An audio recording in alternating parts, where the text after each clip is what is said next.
আসসালামু আলাইকুম। শুরু করছি রুই মাছ, রোহু ফিশ। তো আল্লাহর নাম নিয়ে শুরু করি।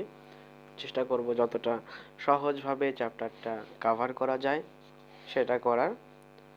তো শুরু করা যাক। আচ্ছা, তো রুই মাছের যে অবস্থানটা যদি আমরা চিন্তা করি, সেটা হচ্ছে এটা করডাটা পর্বের অন্তর্ভুক্ত, ঠিক আছে। তবে এটা কিন্তু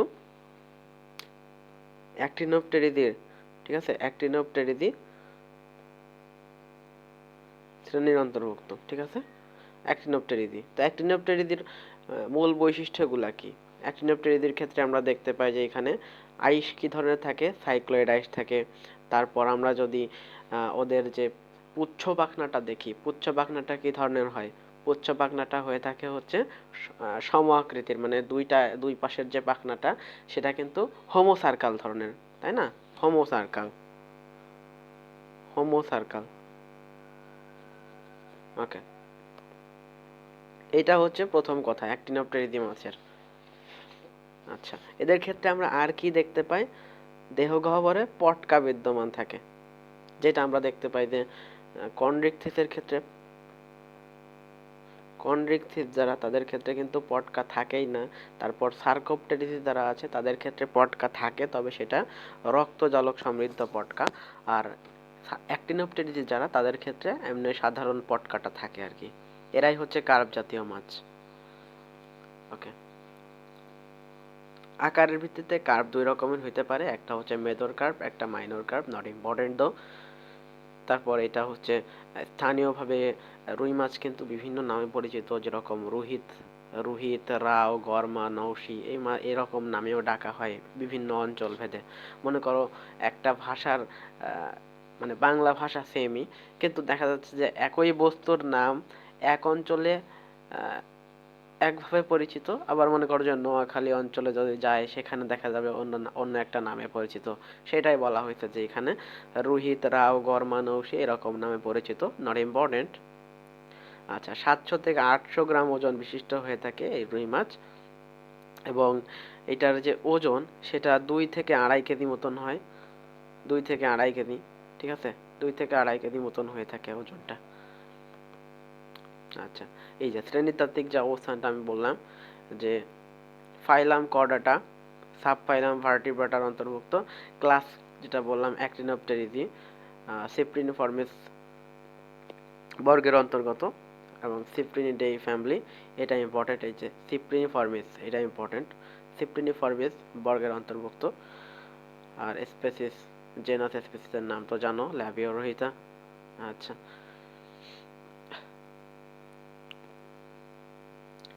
আচ্ছা, এবার এই তাপমাত্রাটা দেখো যে রুই মাছ 14 ডিগ্রি সেলসিয়াস তাপমাত্রার নিচে কিন্তু বাঁচতে পারে না। মানে মনে কর যে কোনো একটা জায়গার তাপমাত্রা যদি 40 ডিগ্রি সেলসিয়াস থেকে কম হয় তাহলে সেখানে রুই মাছ আর বাঁচতে পারে না, ওকে। তারপর রুই মাছের যদি আমরা দেহের আকারটা দেখি, এটা কাইন্ড অফ মাকু আকৃতির, কিন্তু এর আকারটা স্ট্রিমলাইন, যেটাকে বলা হয় স্ট্রিমলাইন ধরনের একটা গঠন দেখা যায়। আর এর টোটাল দেহ যেটা, সেটা মাথা, দেহকাণ্ড এবং লেজ, এই তিনটা অংশে বিভক্ত। মাথা, দেহকাণ্ড এবং লেজ, এই তিনটা অংশে বিভক্ত থাকে। আর দেহের আকারটা কিরকম? রুই মাছের আকৃতি হচ্ছে স্ট্রিমলাইন বা মাকু আকৃতির। আচ্ছা, তাহলে এইটুকু আমরা দেখলাম। এবার আসি রুই মাছের মাথার দিকে। রুই মাছে আমরা দেখতে পাই যে সাইক্লোয়েড আইস আছে, এটা ঠিক আছে, সাইক্লোয়েড আইস আছে, কিন্তু এই সাইক্লোয়েড আইসটা থাকে কোথায়? আমি যদি এইখানে একটু দেখি, সাইক্লোয়েড আইসটা থাকে হচ্ছে তোমার এই দেহকাণ্ডে, বুঝছো, এই দেহকাণ্ডে সাইক্লোয়েড আইস থাকে। তবে এই যে মাথার যে অংশটা, এইখানে কিন্তু কোনো আইস থাকে না, ঠিক আছে। সেটাই বলছে যে মাথা হচ্ছে আইসবিহীন, মাথা আইসবিহীন, এবং দেহকাণ্ড এবং লেজ সাইক্লোয়েড আইস আবৃত, ঠিক আছে। মাথা কিন্তু আইসবিহীন থাকে এবং দেহকাণ্ড এবং লেজ সাইক্লোয়েড আইসে আবৃত থাকে। এবার ব্রাঙ্কিওস্টেগাল পর্দা যেটা, এটা কি? ব্রাঙ্কিওস্টেগাল পর্দা হচ্ছে তোমার ফুলকা, ঢেকে রাখে। হ্যাঁ, ব্রাঙ্কোস্টেগল পর্দা ফুলকাকে ঢেকে রাখার যে কাজটা এটা করে থাকে। ব্রাঙ্কোস্টেগল পর্দা কোনটা?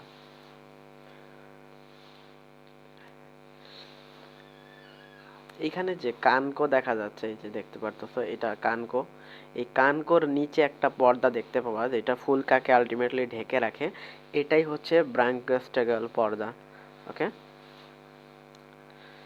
এবার আসি দেহকাণ্ডের যে ব্যাপারটা। এখানে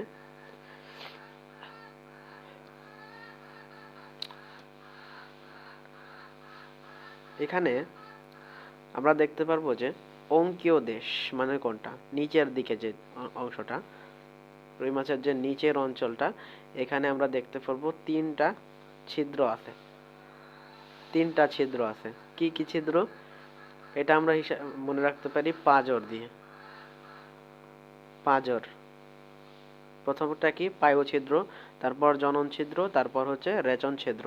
পায়ু ছিদ্র, জনন ছিদ্র, রেচন ছিদ্র, এই চারটা এই তিনটা ছিদ্র থাকে রুই মাছের ক্ষেত্রে। এই যে প্রথমে হচ্ছে পায়ু ছিদ্র, তারপর জনন ছিদ্র, তারপর রেচন ছিদ্র। আমি যদি এখানে দেখাই, এই দেখো, চিত্র থেকে দেখো, প্রথমে পায়ু ছিদ্র, তারপর আসে জনন ছিদ্র, তারপর রেচন ছিদ্র। এখানে অবশ্য সবগুলা উল্লেখ করে দেয় নাই, বাট সিকোয়েন্সটা ওরকমই থাকে। এবার আসি রুই মাছের যে পার্শ্ব রেখা অঙ্গ, সেটা কি? চিত্রয় আসি।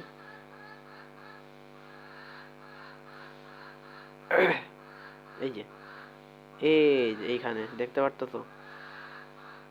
এখানে পার্শ্বরেখা অঙ্গ। এই পার্শ্বরেখা অঙ্গ কাইন্ড অফ সংবেদী অঙ্গ হিসেবে কাজ করে রুই মাছের। ঠিক আছে, এগুলা হচ্ছে সংবেদনায় সাহায্য করে পার্শ্বরেখা অঙ্গ।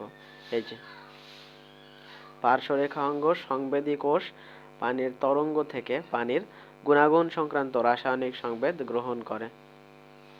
আচ্ছা, তারপর রুই মাছের প্রধান যে চলনাঙ্গ, রুই মাছের যে প্রধান চলনাঙ্গ সেটা হচ্ছে ভাই পাখনা। সেটা হচ্ছে পাখনা। হ্যাঁ, রুই মাছের প্রধান চলনাঙ্গ হচ্ছে পাখনা। রুই মাছের চলনাঙ্গকে পাখনা বলে। আর এর মধ্যে প্রধান চলনাঙ্গ কোনটা? সেটা হচ্ছে পুচ্ছ পাখনা। সরি, পায়ে পাখনা কেন বলতেছি, পুচ্ছ পাখনা। পুচ্ছ পাখনা হচ্ছে প্রধান চলনাঙ্গ। ওকে, এই যে এখানে বলাই আছে, এই যে প্রধান চলনাঙ্গ হচ্ছে পুচ্ছ পাখনা।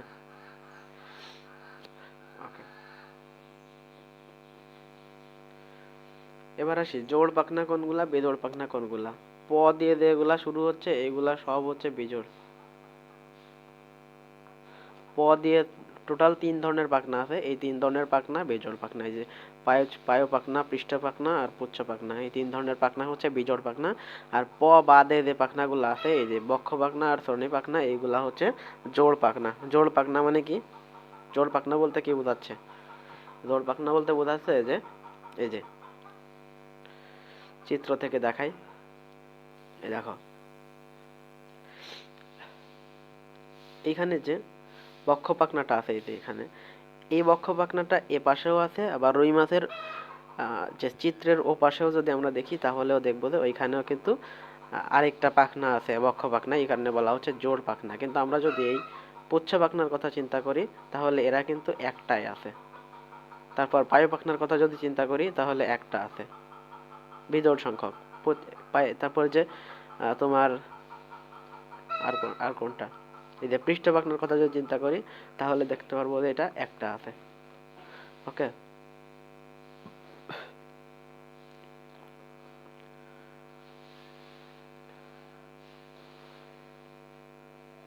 সেটা একটু ক্লিয়ার করে দিই আমি। এবার পাখনা রশ্মির কথা যদি আমরা একটু চিন্তা করি যে কোথায় কয়টা পাখনা রশ্মি থাকে, এটাও কিন্তু ইম্পর্টেন্ট, যে পাখনা রশ্মি কোনটায় কতগুলা থাকে, এটাও খুবই ইম্পর্টেন্ট। এটা মনে রাখবো কিভাবে, টেকনিক কি? সেটা হচ্ছে প্রধান চলনাঙ্গ কোনটা? প্রধান চলনাঙ্গ হচ্ছে আমাদের পুচ্ছ পাখনা। তো পুচ্ছ পাখনা প্রধান চলনাঙ্গ হওয়ার কারণে এখানে সবচেয়ে বেশি সংখ্যক পাখনা রশ্মি থাকে, 19টা। তোমাকে সংখ্যা মনে না রাখলেও সবচেয়ে বেশি কোথায় থাকে, সবচেয়ে কম কোথায় থাকে, এবং তার মাঝে কোনটা ভ্যারি করে, এটা মনে রাখলে তুমি এমসিকিউ সলভ করে আসতে পারবা ইনশাল্লাহ। তবে মনে রাখবা প্রধান চলনাঙ্গ হচ্ছে আমাদের পুচ্ছ পাখনা, মানে একদম পেছনের দিকে এটা থাকে। আমি যদি একটু চিত্র থেকে দেখাই, চিত্রই অনেক হেল্প করবে এই চ্যাপ্টার এবং ঘাস ফড়িং চ্যাপ্টার দুটাতেই কিন্তু চিত্র আমাদের খুবই ভাইটাল রোল প্লে করে। দেখো এইটা হচ্ছে আমাদের যে পুচ্ছ পাখনা, সেটা এই যে এটা এটা হচ্ছে রুই মাছের প্রধান চলনাঙ্গ। এই পুচ্ছ পাখনাটা হচ্ছে রুই মাছের প্রধান চলনাঙ্গ। ওকে, এখানে 19টা পাখনা রশ্মি আমরা দেখতে পাচ্ছি। সবচেয়ে কম পাখনা রশ্মি কোথায় থাকে?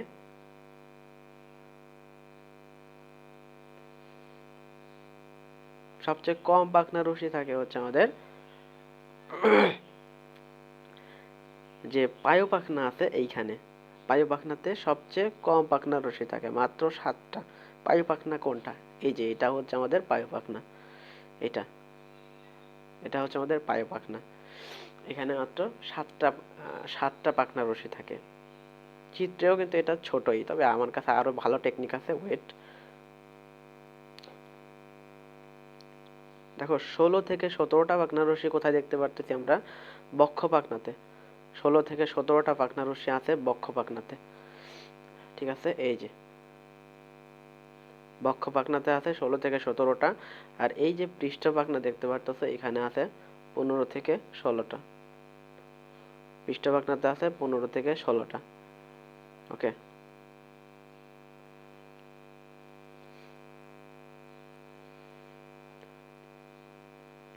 বক্ষ পাখনাতে কয়টা? বক্ষ পাখনাতে আছে 16 থেকে 17। আর হচ্ছে এর একদম উপরের সাইডে, যেটা উপরের সাইডে আছে 15 থেকে 16টা। বক্ষ পাখনাতে 16 থেকে 17টা। আর পৃষ্ঠ পাখনা মানে বক্ষ পাখনার উপরের দিকে যেটা, ওইটা 15 থেকে 16টা। আর শ্রোণী পাখনা যেটা, শ্রোণী পাখনাতে থাকে হচ্ছে 9টা পাখনা রশ্মি। am I right? হ্যাঁ, 9টা।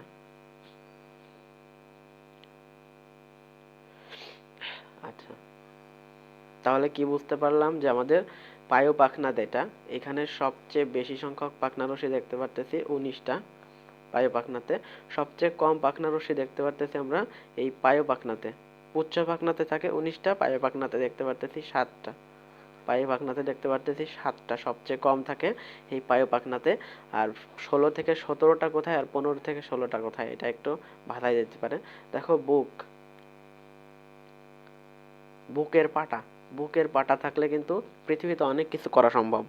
বুকটাই বড় হওয়া লাগবে, বুকের পাটা বড় হওয়া লাগবে। তো বক্ষ পাখনা, বুকের যে পাখনাটা থাকে বক্ষ পাখনা, এইখানে বেশি, এখানে 16 থেকে 17। আর হচ্ছে পৃষ্ঠ পাখনা যেখানে, ওইটা হচ্ছে 15 থেকে 16। ঠিক আছে, পৃষ্ঠ পাখনাতে 15 থেকে 16, এভাবে মনে রাখা যায়। তাহলে আমরা যদি একটু চোখ বন্ধ করে দেখার চেষ্টা করি যে কতগুলা হইল কোথায়, তাহলে আমরা দেখতে পাবো যে সবচেয়ে বেশি পাখনা রশ্মি আমরা পাচ্ছিলাম পুচ্ছ পাখনাতে 19টা। সবচেয়ে কম পাখনা রশ্মি আমরা পাইছি পায়ু পাখনাতে, মাত্র 7টা পাখনা রশ্মি। তারপর মিডিলে যদি আমরা চিন্তা করি, তাহলে দেখতে পাবো যে আমরা বক্ষ পাখনাতে পাইছি 16 থেকে 17টা পাখনা রশ্মি, আর পৃষ্ঠ পাখনাতে পাইছি 15 থেকে 16টা পাখনা রশ্মি। আর একটু কম পরিমাণে, বাট সবচেয়ে কম নয়, সেটা হচ্ছে আমাদের যে ওটা কি ছিল, কোন পাখনা ছিল জানো? মাঝখানের যেটা,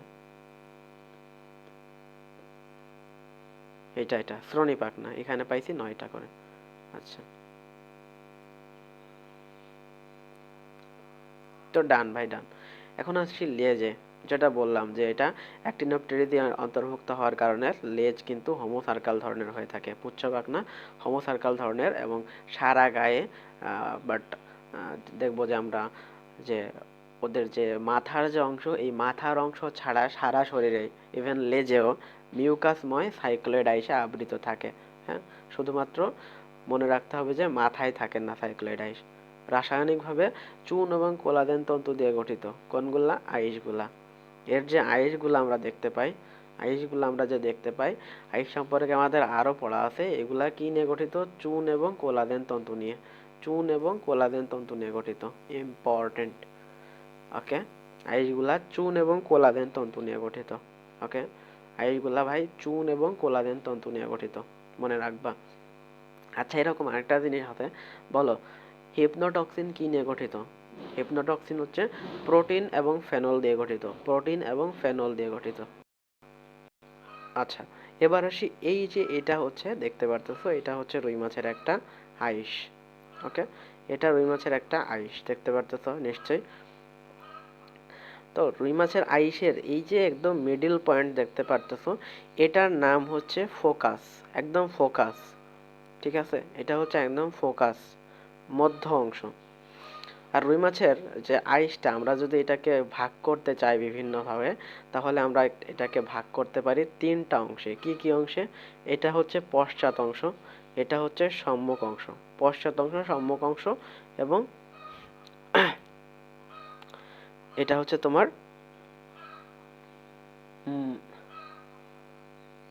যে পার্শ্ব অংশ। ঠিক আছে, এটা হচ্ছে পার্শ্ব অংশ, পশ্চাৎ অংশ, সম্মুখ অংশ এবং পার্শ্ব অংশ, এই তিনটা ক্ষেত্রে ভাগ করতে পারি। ওকে,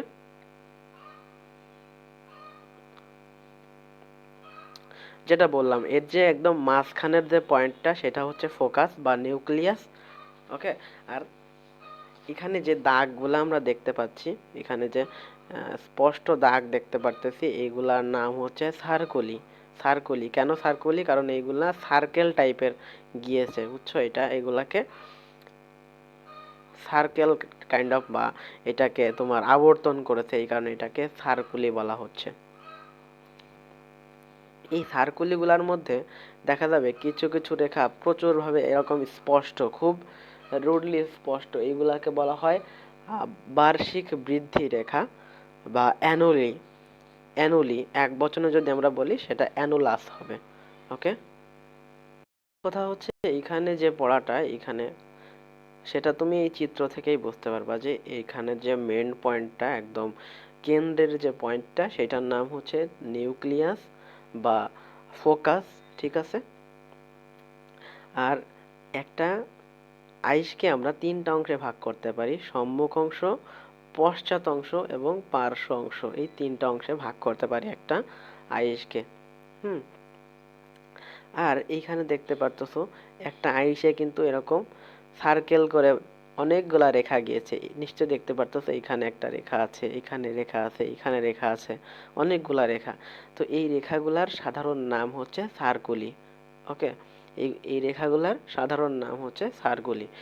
এই সার্কুলিগুলার মধ্যে কিছু কিছু দেখতে পারবা যে অনেক মোটা, এই যে এই একটা, এখানে দেখতে পারতেছো নিশ্চয়, এই একটা মোটা রেখা বা স্পষ্ট, অনেকটা স্পষ্ট, এই একটা, এই একটা অনেক স্পষ্ট রেখা দেখতে পারতেছো, এগুলার নাম হচ্ছে অ্যানেলু, অ্যানুলি। ঠিক আছে, এটার নাম হচ্ছে অ্যানুলি। এই অ্যানুলিগুলাকে বলা হয় বার্ষিক বৃদ্ধি রেখা, অ্যানুলিগুলাকে বলা হয় বার্ষিক বৃদ্ধি রেখা। ঠিক আছে, তো এইখানে চিত্র থেকে কিন্তু আমরা এগুলা বুঝতে পারলাম। এবং রুই মাছের যে আইস, এই আইসের বৃদ্ধির সময়টা কোনটা, আইসের বৃদ্ধির সময়টা কোনটা, এটা আমরা একটা টেকনিক দিয়ে বুঝতে পারি। আমি যেটা দিয়ে মনে রাখি, সেটা হচ্ছে গৃহে, মনে করো তুমি একজন অতিথিকে বলছো গৃহে, গৃহে মানে বাড়িতে আসেন, সরি, গৃহে মানে হচ্ছে বাড়িতে বসেন, বাড়িতে বসেন আইসে।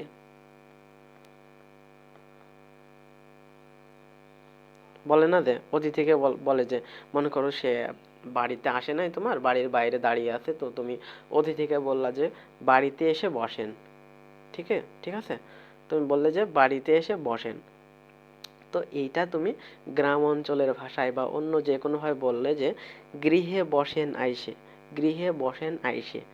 গ্রামে কিন্তু এসে এটাকে বলেন, এটাকে গ্রামের দিকে বলা হয় আইসে। গৃহে বসেন আইসে মানে কি, গৃহীতে হচ্ছে গ্রীষ্ম, হুম, হেতে হচ্ছে গৃহীতে হচ্ছে গ্রীষ্ম, হুম, আর বসেন মানে হচ্ছে বসন্ত, আর আইসে মানে হচ্ছে আইসের বৃদ্ধি। আইসে দিয়ে মনে রাখবা, আইসের বৃদ্ধি। আমার এই টেকনিকটায় আমার কিন্তু সমস্যা হতো না তা না, আমার এই টেকনিকটাই যে সমস্যাটা হতো, ফেস করতাম, সেটা হচ্ছে এই যে গৃহে, এই হে দিয়ে আমি একটা কিছু বানানোর চেষ্টা করতাম, তবে হেতে কিন্তু কিছু নাই। মনে রাখবা, গৃহীতে গ্রীষ্ম, বসন্তে বসন্ত, আর আইসে মানে হচ্ছে আইসের বৃদ্ধি। তাহলে কি বোঝা গেল? এটা কিন্তু খুবই পাওয়ারফুল লাগে আমার কাছে এই টেকনিকটা, কারণ এই জিনিসটা মনে থাকে না যে আইসের বৃদ্ধি সময় কোনটা। আইসের বৃদ্ধি সময় হচ্ছে বসন্তকাল এবং গ্রীষ্মকাল, যেটা বললাম, গৃহে বসেন, বসন্ত, গ্রীষ্ম, আইসের বৃদ্ধি। ওকে, আচ্ছা। তারপর এটা তো বলাই হয়ে গিয়েছে যে সম্মুখ ক্ষেত্র, পশ্চাৎ ক্ষেত্র এবং পার্শ্ব ক্ষেত্র, এই তিনটা অংশে ভাগ করে থাকি আমরা। আইসের কাজ কি? আইস মাছের প্রধান প্রতিরক্ষাকারী অঙ্গ। মাছের প্রধান চলনাঙ্গ কোনটা? প্রধান চলনাঙ্গ হচ্ছে ওর যে পাখনাগুলো আছে, এইগুলা হচ্ছে ওর প্রধান চলনাঙ্গ। আর প্রধান প্রতিরক্ষাকারী অঙ্গর কথা যদি বলি, তাহলে আইস হচ্ছে মাছের প্রধান প্রতিরক্ষাকারী অঙ্গ। মাছের চলাচলের সময় পানির বাধা কমাতে সাহায্য করে। কিভাবে? এই যে আইসগুলা, সেগুলা দেখবা যে মাছের যে শরীরের সাথে খুবই সুন্দরভাবে সুশৃঙ্খলভাবে অবস্থান করতেছে। মাছ যেদিকে যায়, আইসগুলার অবস্থান কিন্তু তার উল্টো দিকে হয়। বা মনে করো যে আইস যদি মনে করো যে এইদিকে বিন্যস্ত থাকতো, এবং মাছ মনে করো যে এই দিকে যাচ্ছে, তখন পানি আসে কোন দিকে? এই দিকে, তখন কিন্তু যাইতে সমস্যা হতো। এ কারণে পানির, মাছ মনে করো এইদিকে যাচ্ছে, পানির ধাক্কা এইদিকে, দেখবা যে আইসগুলা থাকে হচ্ছে এইভাবে। আমি যদি দেখাই, আইসগুলার অবস্থান থাকে হচ্ছে এখানে, তোমার একদম যে গ্রথিত অংশ, আর এইখানে হচ্ছে ওর যে মুখ, সম্মুখ ক্ষেত্রটা এরকম থাকে, যার কারণে পানির বাধাটা এড়ানো সম্ভব হয়ে থাকে।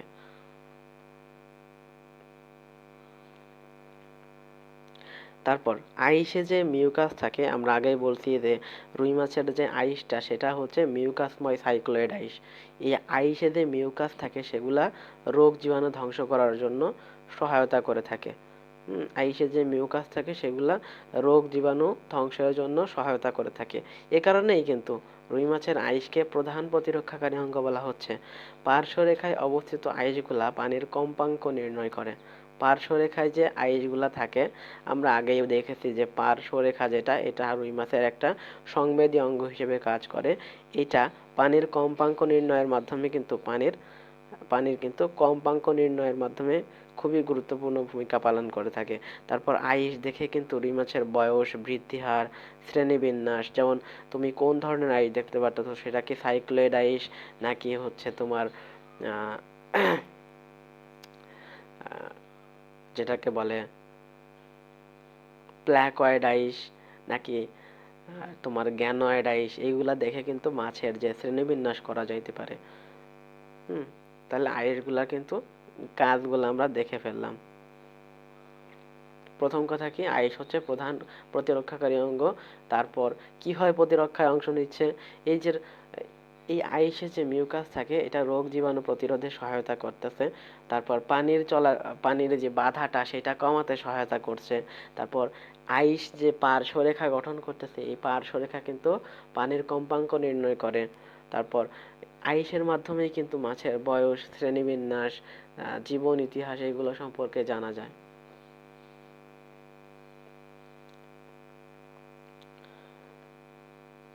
এবার আসি রক্ত সংবহন তন্ত্রের দিকে। রুই মাছের রক্ত সংবহন তন্ত্রের দিকে গেলে আমরা দেখতে পারবো, মানুষের ক্ষেত্রে কি দেখা যায়? মানুষের ক্ষেত্রে দেখা যায় দ্বিবর্তনী বা দ্বিচক্রী রক্ত সংবহন তন্ত্র, ভাইরাস দেখতে পারবো যে রুই মাছের ক্ষেত্রে একচক্রী বা একবর্তনী রক্ত সংবহন তন্ত্র দেখা যায়। এটার মানে কি?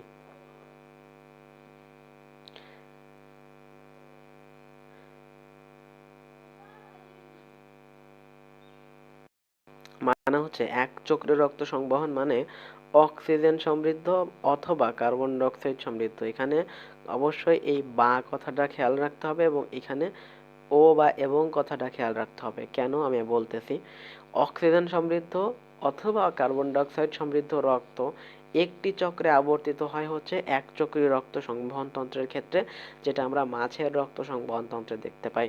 দ্বিবর্তী রক্ত সংবহন তন্ত্র বা দ্বিচক্রী রক্ত সংবহন তন্ত্র, এটা অক্সিজেন এবং কার্বন ডাইঅক্সাইড সমৃদ্ধ রক্ত দুটা পৃথক চক্রে আবর্তিত হয়, যেটা মানুষের রক্ত সংবহন তন্ত্রে আমরা এটা দেখতে পাই।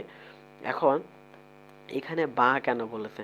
হয় অক্সিজেন সমৃদ্ধ হবে অথবা কার্বন ডাইঅক্সাইড সমৃদ্ধ হবে। একচক্রী রক্ত সংবহন তন্ত্রের ক্ষেত্রে হয় সেটা অক্সিজেন সমৃদ্ধ হবে, না হলে সেটা কার্বন ডাইঅক্সাইড সমৃদ্ধ হবে। কিন্তু একচক্রী রক্ত সংবহন তন্ত্রে কখনোই অক্সিজেন এবং কার্বন ডাইঅক্সাইড একসাথে থাকে না। ঠিক আছে, মনে রাখতে হবে এটা। যেমন রুই মাছের ক্ষেত্রে কিন্তু এই রুই মাছের যে হাড়টা সেটাকে বলা হয় ভেনাস হার্ট। ভেনাস হার্ট কেন রুই মাছের হার্টকে ভেনাস হার্ট বলা হয়? কারণ এইখানে অলওয়েজ কার্বন ডাইঅক্সাইড প্রবাহিত হয়। রুই মাছের যে রক্ত সংবহন তন্ত্রে সেখানে অলওয়েজ কার্বন ডাইঅক্সাইড প্রবাহিত হয়, অক্সিজেন থাকে না। অর্থাৎ শিরা হৃৎপিণ্ড, শিরার মধ্য দিয়ে যেরকম অলওয়েজ কার্বন ডাইঅক্সাইড যায়, যদি না সেটা মানুষের ক্ষেত্রে ওই যে পালমোনারি যে শিরা যদি না হয় তা, এছাড়া কিন্তু অন্য সময় শিরার মধ্য দিয়ে কার্বন ডাইঅক্সাইড সমৃদ্ধ রক্তই থাকে। এই কারণে কিন্তু রুই মাছের হৃৎপিণ্ডকে বলা হয় ভেনাস হার্ট বা শিরা হৃৎপিণ্ড। এখান থেকে কার্বন ডাইঅক্সাইড সমৃদ্ধ রক্ত দেখতে পারতেছি আমরা অনলি। ঠিক আছে, রুই মাছের রক্ত সংবহন তন্ত্রের প্রধান তিনটা উপাদান নিয়ে গঠিত। কি কি? হৃৎপিণ্ড আছে, রক্ত আছে এবং রক্তনালী আছে। হৃৎপিণ্ড, রক্ত এবং রক্তনালী। আমরা যখন ঘাস ফড়িং পড়ছিলাম তখন দেখছিলাম কি কি ছিল ওইখানে 1 নাম্বার ছিল হচ্ছে হিমোলিম্ফ। হিমোলিম্ফ ছিল, তারপর হিমোসিল ছিল, আর হৃদযন্ত্র ছিল মেবি, তাই না? ওইখানে দেখছিলাম হিমোলিম্ফ, হিমোসিল আর হৃদযন্ত্র। আর এদের ক্ষেত্রে দেখলাম যে হৃৎপিণ্ড, রক্ত এবং রক্তনালী, এই তিনটা জিনিস। ওকে, রুই মাছের রক্ত লাল বর্ণের হয়ে থাকে। রুই মাছের রক্ত কিরকম হয়? লাল বর্ণের হয়ে থাকে। রক্তরস এবং রক্তকণিকা নিয়ে গঠিত। রুই মাছে কোন কোন রক্তকণিকা দেখা যায়? রুই মাছের ক্ষেত্রে আমরা লোহিত রক্তকণিকা এবং শ্বেত রক্তকণিকা দেখতে পাই। কোনো অনুচক্রিকা এখানে থাকে না। দু ধরনের রক্তকণিকা ভাসমান থাকে।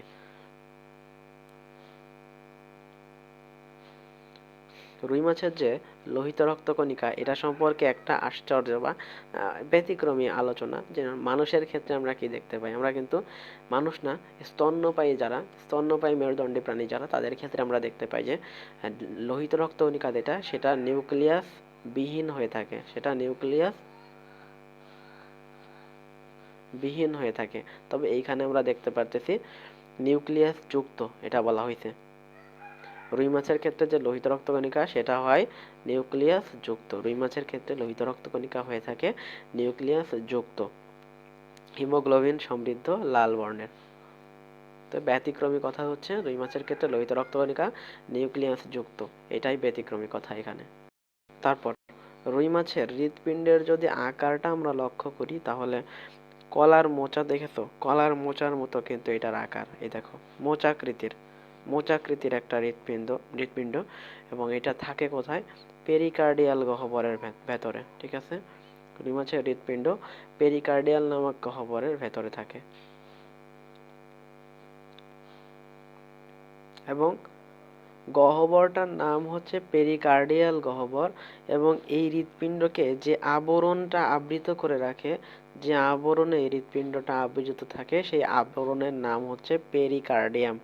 আবরণটার নাম কি? আবরণটার নাম হচ্ছে পেরিকার্ডিয়াম। অন্যান্য মাছের মতো রুই মাছের হৃৎপিণ্ড 2 প্রকোষ্ঠ বিশিষ্ট, অলিন্দ বা অ্যাট্রিয়াম একটা, আর অন্যটা হচ্ছে ভেন্ট্রিকল। কারণ আমরা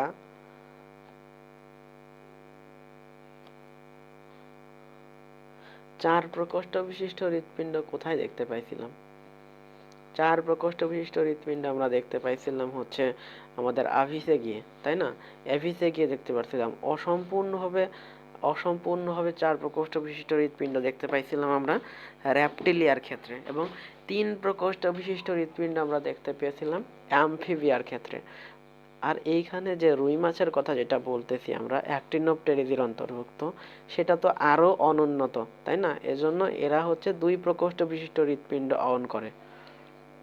সেটা একটা অলিন্দ আর একটা ভেন্ট্রিকল থাকে। এছাড়া এতে সাইনাস ভেনোসাস নামে একটা উপপ্রকোষ্ঠ আছে। এখন সাইনাস ভেনোসাসটা কি? সাইনাস ভেনোসাস হচ্ছে দেহের দুই পাশ থেকে আসা দুইটা বড় শিরার মিলনে একটা যে সাইনাস ভেনোসাস তৈরি হয়েছে। হ্যাঁ,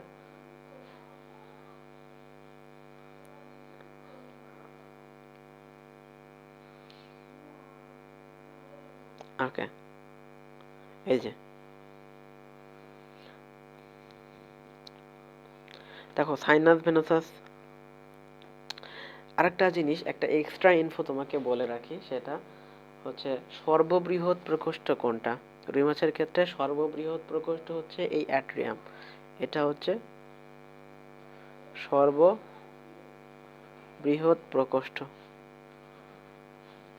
হৃৎপিণ্ডের যে প্রকোষ্ঠগুলো আছে এর মধ্যে সর্ববৃহৎ প্রকোষ্ঠ হচ্ছে রুই মাছের অ্যাট্রিয়াম, যেটা এটা সর্ববৃহৎ প্রকোষ্ঠ রুই মাছের অ্যাট্রিয়াম।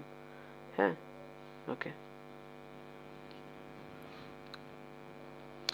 আর সাইনাস ভেনোসাস এটা একটা পাতলা প্রাচীর বিশিষ্ট উপপ্রকোষ্ঠ। কি বলছে? উপপ্রকোষ্ঠ। এটা কিন্তু হৃৎপিণ্ডের যে আসল প্রকোষ্ঠ, দুইটা প্রকোষ্ঠ আছে অ্যাট্রিয়াম ভেন্ট্রিকল, তার মতো কিন্তু নয়। এটা উপপ্রকোষ্ঠ যা হৃৎপিণ্ডের পৃষ্ঠদেশে অবস্থিত। এটা হৃৎপিণ্ডের পৃষ্ঠদেশে অবস্থিত।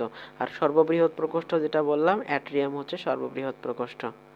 আর সর্বশেষ প্রকোষ্ঠের কথা যদি বলি সেটা হচ্ছে ভেন্ট্রিকল। কি হবে দেখো, এটা হচ্ছে সাইনাস ভেনোসাস। প্রথমে রক্ত সাইনাস ভেনোসাস দিয়ে গেল, যে সর্ববৃহৎ প্রকোষ্ঠ অ্যাট্রিয়ামের ভেতরে দিয়ে পৌঁছবে।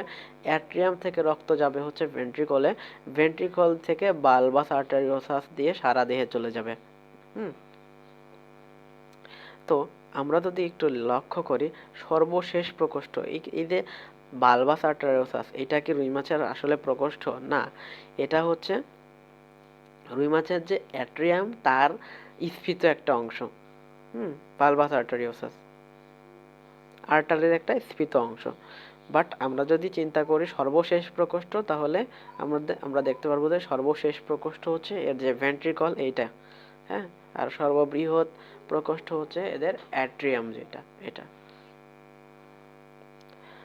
ভালভাস আর্টারিওসাস আমরা দেখতে পারতেছি রুই মাছের ক্ষেত্রে, যেটা হচ্ছে আসলে এই যে ভেন্ট্রাল অ্যাওর্টার স্ফীত গোড়াদেশীয় অংশ। দেখো যেটা বললাম, ভেন্ট্রাল অ্যাওর্টার স্ফীত গোড়াদেশীয় অংশ হচ্ছে বালবাস আর্টারিওসাস। আর একটা ভালো কথা হচ্ছে রুই মাছের ক্ষেত্রে কিন্তু কোনাস আর্টারিওসাস থাকে না, যেটা কোনাস আর্টারিওসাস দেখা যায় টাকি মাছের ক্ষেত্রে। টাকি মাছের ক্ষেত্রে কোনাস আর্টারিওসাস দেখা যায়, বাট রুই মাছের ক্ষেত্রে দেখা যায় না।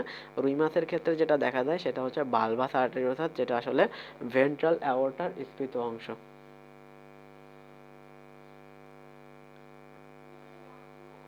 হৃৎপিণ্ডের কপাটিকা, কপাটিকা কোথায় কোথায় থাকে আমরা এখান থেকে না দেখেও বুঝতে পারি যে কোথায় কোথায় থাকার কথা। এই যে সাইনাস ভেনোসাস, এটা একটু ক্লিয়ার করে দিই। টোটাল যতগুলা দাগ আছে এখানে একটু ক্লিয়ার করে দিই। দেখো, মনে করো তুমি রক্ত, তুমি প্রথমে ঢুকলা কোথায়? সাইনাস ভেনোসাসে। সাইনাস ভেনোসাস থেকে তোমার যাওয়া লাগবে কোথায়? অ্যাট্রিয়ামে। তার মানে সাইনাস ভেনোসাস এবং অ্যাট্রিয়াম এই দুইটার মাঝে একটা প্রকোষ্ঠ থাকবে। তুমি এই চিত্রটাকে যদি মাথার মধ্যে একটু ক্যারি করতে পারো, তুমি চিত্র থেকে দেখতে পারতেছো যে সাইনাস ভেনোসাস এবং অ্যাট্রিয়ামের মাঝে একটা প্রকোষ্ঠ লাগবে, মানে প্রকোষ্ঠ বলতেছি কপাটিকা লাগবে। এই কপাটিকার নাম কি দেওয়া যায়? দুইজনেই অন করবে নামটা সাইনো অ্যাট্রিয়াল কপাটিকা। এটার নাম হচ্ছে সাইনো অ্যাট্রিয়াল কপাটিকা। তারপর অ্যাট্রিয়াম এবং ভেন্ট্রিকলের মাঝে একটা প্রকোষ্ঠ মানে কপাটিকার প্রয়োজন হবে। এই কপাটিকার নাম কি? অ্যাট্রিওভেন্ট্রিকুলার কপাটিকা। অ্যাট্রিওভেন্ট্রিকুলার কপাটিকা। তারপর অ্যাট্রিয়াম আর এই যে ভেন্ট্রিকল আর এই যে বালবাস আর্টারিওসাস, এইটার মাঝেও একটা কপাটিকা থাকবে। এটার নাম কি?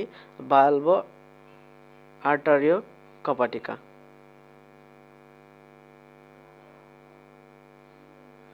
ভেন্ট্রিকুলা বালবাস, হ্যাঁ ভেন্ট্রিকুলা বালবাস কপাটিকা। এটার নাম হচ্ছে ভেন্ট্রিকুলা বালবাস কপাটিকা। হ্যাঁ, আচ্ছা, তো বোঝা হয়ে গেছে। এখানে যা যা লেখা আছে আমরা এটা চিত্র থেকে দেখে ফেলছি। ওকে, ডান। এবার আসি রক্তনালী। রুই মাছের রক্তনালী তিন প্রকারের। শিরা আছে, ধমনী আছে এবং কৈশিক জালিকা আছে। শিরা আছে, ধমনী আছে এবং কৈশিক জালিকা আছে। এখন কৈশিক জালিকা কিভাবে হয়, কিভাবে তৈরি হয় এটা যদি বোঝো তুমি, এটা মনে করো হৃৎপিণ্ড, মোচাকৃতির হৃৎপিণ্ড। এইখান থেকে বাইর হয় কি, ধমনী বাইর হয়।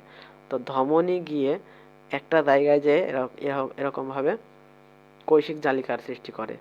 কৈশিক জালিকা থেকে কিসের সৃষ্টি হয়, শিরার সৃষ্টি হয়। এই শিরা আবার এই হৃৎপিণ্ডে ফিরে আসে। এটা হচ্ছে কথাবার্তা। ধমনীর উৎপত্তি হয় হচ্ছে হৃৎপিণ্ডে, এটা যে হচ্ছে কৈশিক জালিকায় শেষ হয়, কৈশিক জালিকা থেকে শুরু হয় হচ্ছে শিরার, এই শিরা আবার শেষ হয় হচ্ছে হৃৎপিণ্ডে। এই হচ্ছে টোটাল কথাবার্তা। ওকে।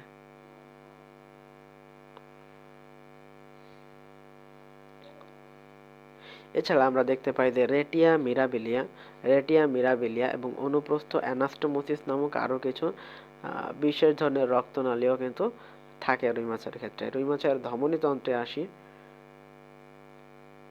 আচ্ছা, এখানে দেখতে পারবো অন্তর্বাহী বা অ্যাফারেন্ট ব্রাঙ্কিয়াল ধমনী, অন্তর্বাহী বা অ্যাফারেন্ট ব্রাঙ্কিয়াল ধমনী, আর বহির্বাহী, দুই ধরনেরই দেখতে পাবো, বহির্বাহী বা ইফারেন্ট, বহির্বাহী বা ইফারেন্ট ব্রাঙ্কিয়াল ধমনী, অন্তর্বাহী বা অ্যাফারেন্ট ব্রাঙ্কিয়াল ধমনী, আর বহির্বাহী বা ইফারেন্ট ব্রাঙ্কিয়াল ধমনী। এটা কিভাবে মনে রাখবা, ইংলিশ নামটা এ যেখানে আছে সেখানে কি আয়ের একটা প্রয়োজন হয়েছে, বা অ এর, অ দিয়ে জফলা আকার দিলেই তো অ্যাফারেন্ট হয়েছে, তাই না? তো অয় অন্তর্বাহী, অয়ে অ্যাফারেন্ট, এটা দিয়ে মনে রাখি আমি।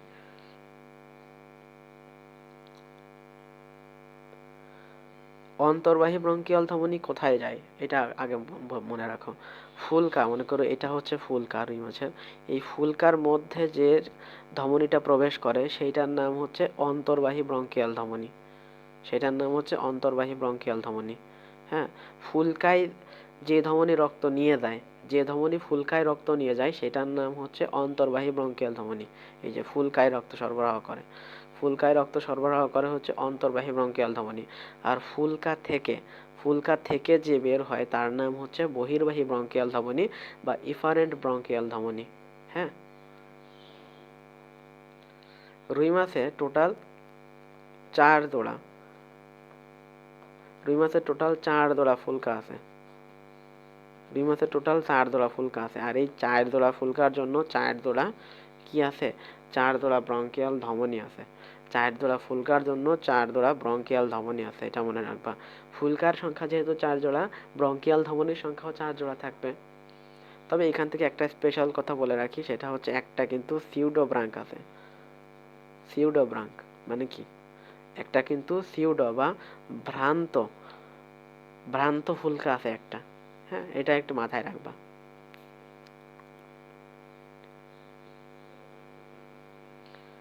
এই যে বহির্বাহী বা ইফারেন্ট ব্রঙ্কিয়াল ধমনী, এটাও কিন্তু 4 জোড়া ফুলকা থেকে 4 জোড়া বহির্বাহী বা ইফারেন্ট ব্রঙ্কিয়াল ধমনী বাইর হয়। প্রথম প্লাস দ্বিতীয়, এটা একটু লিখে দিই, প্রথম প্লাস দ্বিতীয় এই দুইজন মিলে যেটা গঠন করবে সেটা হচ্ছে ল্যাটেরাল। প্রথম প্লাস দ্বিতীয় এই দুইজন মিলে গঠন করবে ল্যাটেরাল বা পার্শ্বীয় মহাধমনী, ল্যাটেরাল অ্যাওর্টা বা পার্শ্বীয় মহাধমনী গঠন করবে প্রথম এবং দ্বিতীয় বহির্বাহী ব্রঙ্কিয়াল ধমনী। বহির্বাহী ব্রঙ্কিয়াল ধমনী থেকে আর যে জিনিসটা জানতে হবে সেটা হচ্ছে, যেটা বললাম যে প্রথম প্লাস দ্বিতীয় এই দুইজন মিলে গঠন করে হচ্ছে ল্যাটেরাল অ্যাওর্টা। হ্যাঁ, এই দুজন হচ্ছে পার্শ্বীয় যে ধমনীটা এইটা গঠন করে। হ্যাঁ, পার্শ্বীয় মহধমনী গঠন করে হচ্ছে প্রথম এবং দ্বিতীয়। এই প্রথম এবং দ্বিতীয় এই দুজন মিলে পার্শ্বীয় ধমনী, এবং তৃতীয় এবং চতুর্থ, তৃতীয় প্লাস চতুর্থ এই দুজন মিলে গঠন করে হচ্ছে ক্যারোটিড ধমনী। ক্যারোটিড, এই দুজন মিলে গঠন করে ক্যারোটিড ধমনী। তারপর যেটা বললাম ল্যাটেরাল অ্যাওর্টা এবং ক্যারোটিড ধমনী এই দুইজন মিলে, এই যে ল্যাটেরাল অ্যাওর্টা এবং ক্যারোটিড ধমনী এই দুইজন মিলে একটা ধমনী বলয় সৃষ্টি করে, যেটার নাম হচ্ছে সার্কিউলাস সেফালিকাস। সার্কিউলাস সেফালিকাস, আশা করি ক্লিয়ার। এবার আসি, এই যে ধমনীগুলার কিছু নাম আছে, এই যে নামগুলা, এরা কোথায় কি কাজ করে এটা একটু দেখি। কর্ডাল ধমনী যেটা, সেটা লেজে রক্ত সরবরাহ করে। ইলিয়াক ধমনী যেটা, সেটা শ্রোণীচক্রে রক্ত সরবরাহ করে। রেনাল ধমনী যেটা, সেটা হচ্ছে বৃক্কে রক্ত সরবরাহ করে। প্যারাইটাল ধমনী কি করে, পৃষ্ঠে বা দেহ প্রাচীরে, প্যারাইটাল মানে কি, প্রাচীর, হ্যাঁ, প্যারাইটাল ধমনী প্রাচীরে, দেহ প্রাচীরে রক্ত সরবরাহ করে। সিলিয়াক ও মেজেন্টেরিক ধমনী যেটা, এটা হচ্ছে পাকস্থলী, অন্ত্র, যকৃৎ, অগ্নাশয়, মলাশয়, আন্তরিক অঙ্গে, এইগুলাতে। আর সাবক্লাভিয়ান ধমনী যেটা, এটা হচ্ছে বক্ষ অস্থি চক্রে রক্ত সরবরাহ করে। ওকে। রুই মাছের শিরাতন্ত্রকে প্রধান দুটা ভাগে ভাগ করা যায়, একটা হচ্ছে সিস্টেমিক শিরাতন্ত্র আর একটা হচ্ছে পোর্টাল শিরাতন্ত্র। সিস্টেমিক শিরাতন্ত্র, পোর্টাল শিরাতন্ত্র। সিস্টেমিক শিরাতন্ত্র কি, যে মনে করো যে এই হৃৎপিণ্ড এইখান থেকে একটা অঙ্গে পাঠানোর দরকার হচ্ছে, একদম সরাসরি ওই অঙ্গে পাঠিয়ে আবার এখানে ব্যাক করবে, এটা হচ্ছে সিস্টেমিক রক্ত সরবরাহ। আর যদি এমন হয় যে এইটা আমার হৃৎপিণ্ড, আমার পাঠানো লাগবে মনে করো এই অঙ্গে, কিন্তু তার মাঝে ওই অঙ্গে যাওয়ার আগে মনে করো যে এখানে হৃৎপিণ্ডের মধ্যে প্রবেশ করলো বা যকৃতের মধ্যে প্রবেশ করলো, ওখানে যাওয়ার আগে যকৃতের মধ্যে প্রবেশ করে তারপর ওইখানে গেল, এইটাকে বলা হয় পোর্টাল। মানে মাঝে যদি অন্য একটা অঙ্গে প্রবেশ করে তাহলে সেটাকে বলা হয় পোর্টাল রক্ত সংবহন। যেমন যদি যকৃতে প্রবেশ করে তাহলে সেটাকে বলা হয় হচ্ছে হেপাটিক পোর্টাল তন্ত্র। আর যদি বৃক্কে প্রবেশ করে তাহলে সেটাকে বলা হয় রেনাল পোর্টাল তন্ত্র। ওকে।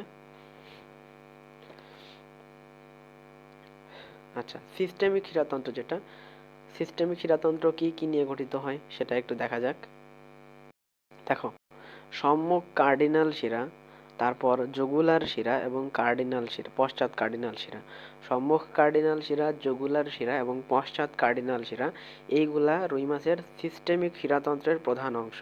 হ্যাঁ, মনে করো সামনের অংশ থেকে, একটা অংশ থেকে রুই মাছ রক্ত নিয়ে একদম হৃৎপিণ্ড পর্যন্ত পৌঁছাইতে যাচ্ছে, তখন কি করতে হবে, যে সম্মুখ কার্ডিনাল শিরা প্রথমে রক্ত গ্রহণ করবে, তারপর জুগুলার শিরাতে যাবে, অ্যান্ড অ্যাট লাস্ট যাবে কোথায়, ডাক্টাস কুভিয়েরি।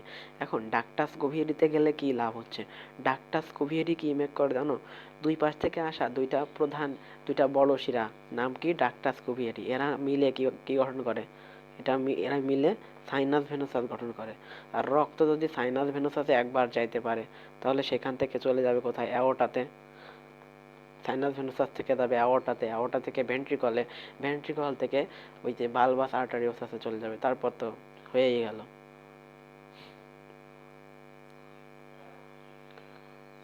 এই যে হেপাটিক পোর্টাল তন্ত্র এবং রেনাল পোর্টাল তন্ত্র, এই দুই ধরনের পোর্টাল তন্ত্র নিয়ে রুই মাছের পোর্টাল তন্ত্র গঠিত হয়।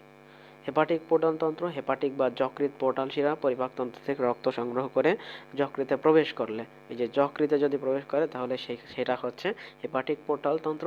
আর যদি বৃক্কে প্রবেশ করে তাহলে সেটা হচ্ছে রেনাল পোর্টাল তন্ত্র। ওকে।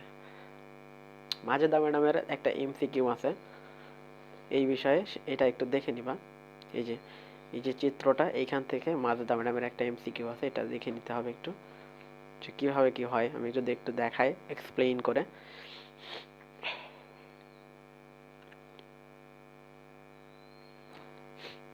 তোমাকে একটা আশ্চর্য কথা শোনাই, সেটা হচ্ছে রুই মাছ এই যে অক্সিজেন এটা পায় কোথা থেকে জানো, রুই মাছ এই অক্সিজেনটা পায় হচ্ছে পানি থেকে। পানির মাধ্যমে রুই মাছ অক্সিজেন পেয়ে থাকে কিভাবে, এর এই যে ফুলকা আছে, এই ফুলকা অক্সিজেন নিয়ে থাকে পানি থেকে। হ্যাঁ, আর এই অক্সিজেনটা ওর কিন্তু হৃৎপিণ্ডে যাওয়ার কোনো প্রয়োজন হয় না, ফুলকা থেকে সরাসরি বহির্বাহী যে ব্রঙ্কিয়াল ধমনী আছে, এই বহির্বাহী ব্রঙ্কিয়াল ধমনী দেখতে পারতেছো অক্সিজেনযুক্ত রক্ত, এটাকে দেহের বিভিন্ন অঙ্গে পাঠায় দেয়। তাহলে ফুলকা পানি থেকে অক্সিজেন সমৃদ্ধ রক্ত প্রথমে গ্রহণ করতেছে, গ্রহণ করার পর এ পাঠাই দিচ্ছে বহির্বাহী ব্রঙ্কিয়াল ধমনীর কাছে, বহির্বাহী ব্রঙ্কিয়াল ধমনী এবার বিভিন্ন অঙ্গে নিয়ে চলে যাচ্ছে। এবার বিভিন্ন অঙ্গ থেকে কি হবে, বিভিন্ন অঙ্গে কার্বন ডাইঅক্সাইড আসবে, বিভিন্ন অঙ্গ মানে কি, কার্বন ডাইঅক্সাইড পাওয়া যাবে, এই কার্বন ডাইঅক্সাইড চলে যাবে শিরাতন্ত্রের কাছে, শিরাতন্ত্র চলে যাবে ডাক্টাস কুভিয়েরি নামক দুইটা বড় শিরার কাছে, ডাক্টাস কুভিয়েরি সাইনাস ভেনুসাসে উন্মুক্ত হবে, সাইনাস ভেনুসাস নিয়ে যাবে অ্যাট্রিয়ামে, অ্যাট্রিয়াম থেকে ভেন্ট্রিকল, ভেন্ট্রিকল থেকে বালবাস আর্টারিওসাস, তারপর ভেন্ট্রাল অ্যাওর্টা, ভেন্ট্রাল অ্যাওর্টা থেকে ওই যে চলে গেল আমাদের অন্তর্বাহী ব্রঙ্কিয়াল ধমনী, মানে হচ্ছে যেটা ফুলকাতে প্রবেশ করবে, সেটার মাধ্যমে কার্বন ডাইঅক্সাইড ফুলকাতে চলে গেল, দেন ফুলকা কি করবে, কার্বন ডাইঅক্সাইডটা রিলিজ করে দেবে পরিবেশে। ব্যাস, এটা হচ্ছে টোটাল যে চক্রটা।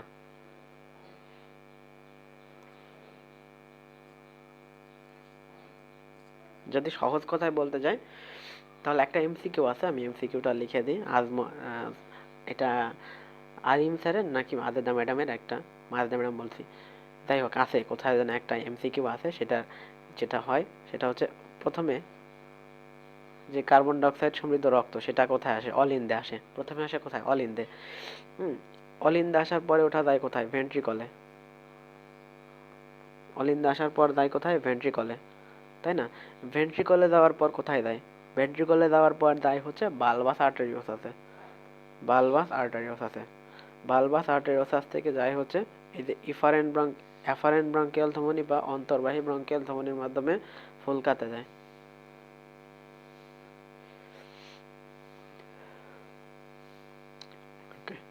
ডান। যেটা বলছিলাম যে রুই মাছের হৃৎপিণ্ডের মধ্য দিয়ে কেবলমাত্র কার্বন ডাইঅক্সাইড সমৃদ্ধ রক্ত বাহিত হয় বলে এর যে হৃৎপিণ্ডটা সেটাকে বলা হয় শিরা হৃৎপিণ্ড বা ভেনাস হার্ট। শিরা হৃৎপিণ্ড বা ভেনাস হার্ট বলা হয়ে থাকে। হ্যাঁ, রক্তের যে গতিপথ সেটা আমরা আগেই দেখছি। সাইনাস ভেনাসাসে আসে কিভাবে, সাইনাস ভেনাসাসে আসে এর আগের যে পথটা সেটা হচ্ছে ডাক্টাস কুভিয়েরি। ডাক্টাস কুভিয়েরি, ডাক্টাস কুভিয়েরি থেকে আসে হচ্ছে সাইনাস ভেনাসাস, সাইনাস ভেনাসাস থেকে অ্যাট্রিয়াম, অ্যাট্রিয়াম থেকে ভেন্ট্রিকল, ভেন্ট্রিকল থেকে বালবাস আর্টেরিয়াসাস, তারপর ভেন্ট্রিকল, তারপর হচ্ছে ফুলকা, যেটা বলছি আমি আগে, হয়ে গেছে এগুলো আমাদের পড়া। তারপর আছে রুই মাছের হৃৎপিণ্ড মানুষের হৃৎপিণ্ডের মধ্যে যে পার্থক্যটা সেটা এটা পারবা এগুলো।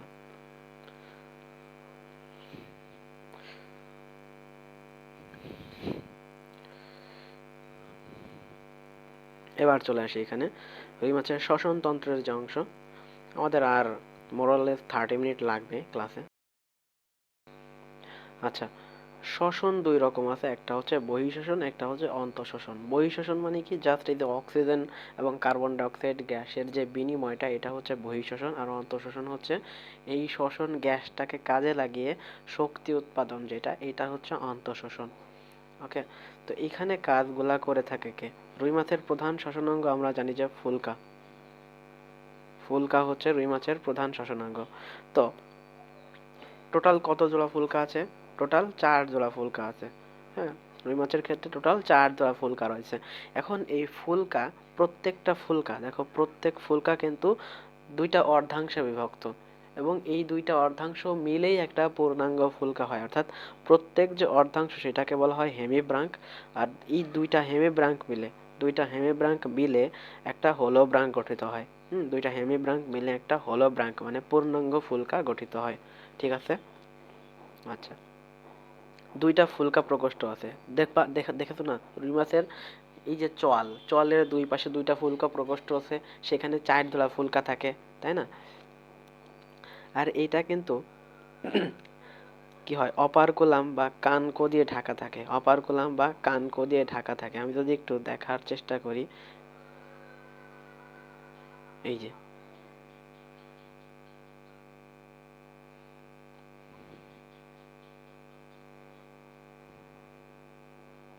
দেখো, এইখানে যে ঢাকনাটা তুমি দেখতে পারতেছো ফুলকার, এই যেখানে ঢাকনাটা, এইটার নাম কি? এইটাই হচ্ছে সে অপারকুলাম। আর আমরা যদি এইটার নিচে যাই, এই অপারকুলামটা যদি আমরা ফেলে দেই, তাহলে দেখতে পারবো আরেকটা আরেকটা আবরণ দেখতে পাবো আমরা, সেটার নাম হচ্ছে ব্রাঙ্কিওস্টেগাল। ব্রাঙ্কিওস্টেগাল পর্দা, ঠিক আছে? ওইটার নাম হচ্ছে ব্রাঙ্কিওস্টেগাল পর্দা। হুম, তারপর ফুলকা আর্চ দেখতে পারবো। আর্চ মানে কি? আর্চ মানে হচ্ছে ছিদ্র। আর্চ মানে হচ্ছে ছিদ্র।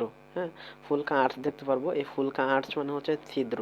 এখন ছিদ্র কতগুলা থাকবে আমরা জানি, একটা কি আছে, আমরা আগে বলছিলাম যে একটা হচ্ছে সিউডো ব্রাঙ্ক আছে।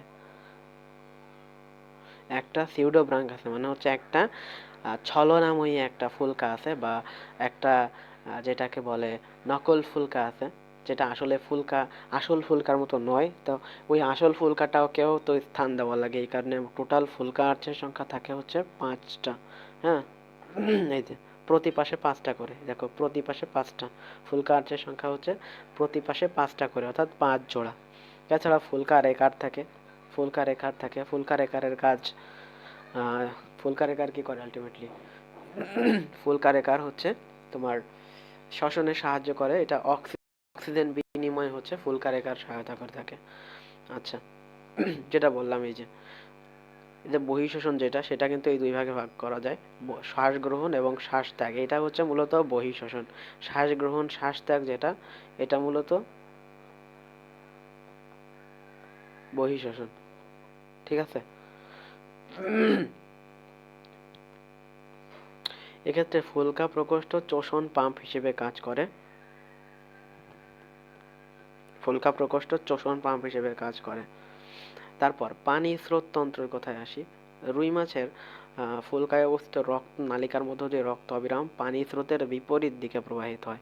পানি স্রোতের বিপরীত দিকে প্রবাহিত হয় মানে পানি স্রোত যদি এই দিকে যায় তাহলে রক্ত প্রবাহিত হয় এই দিকে, পানি স্রোতের বিপরীত দিকে প্রবাহিত হয়। এটাকে এই জন্য একে বলা হয় পানি স্রোত তন্ত্র। এই জন্য এখানে বলা হয় এটাকে কি বলা হচ্ছে, পানি স্রোত তন্ত্র বলা হচ্ছে। কেন? কারণ এটা পানি স্রোতের বিপরীত দিকে প্রবাহিত হচ্ছে রক্ত, এই কারণে এটাকে বলা হচ্ছে পানি স্রোত তন্ত্র। আর এই ক্ষেত্রে সর্বোচ্চ 80% অক্সিজেন গ্রহণ নিশ্চিত হয়, সর্বোচ্চ 80% অক্সিজেন গ্রহণ নিশ্চিত হয়। দেখো, রুই মাছ অক্সিজেন গ্রহণ করে কোথা থেকে? রুই মাছ অক্সিজেন গ্রহণ করে কোথা থেকে? পানি থেকে, অবভিয়াসলি। তো পানি মনে করো এইদিকে প্রবাহ হচ্ছে, আর রক্ত প্রবাহিত হয় এই দিকে। তখন কি হয়, রক্তের মধ্যে কিন্তু অক্সিজেন গ্রহণ করা হয়, ঠিক আছে? তখন কিন্তু রক্তের মধ্যে অক্সিজেন গৃহীত হয়। আর এটা কত পার্সেন্ট 80% অক্সিজেন গ্রহণ এইভাবে নিশ্চিত হয়ে থাকে। এই কারণে এটাকে বলা হচ্ছে পানি স্রোত তন্ত্র। ওকে। আরেকটা জিনিস, রুই মাছের ক্ষেত্রে এই যে গ্যাসগুলা বায়ুথলি বা সন্তরণথলি বা পটকা বা হাইড্রোস্ট্যাটিক অঙ্গ, নামগুলা একটু দেখে রাখো কি কি আছে।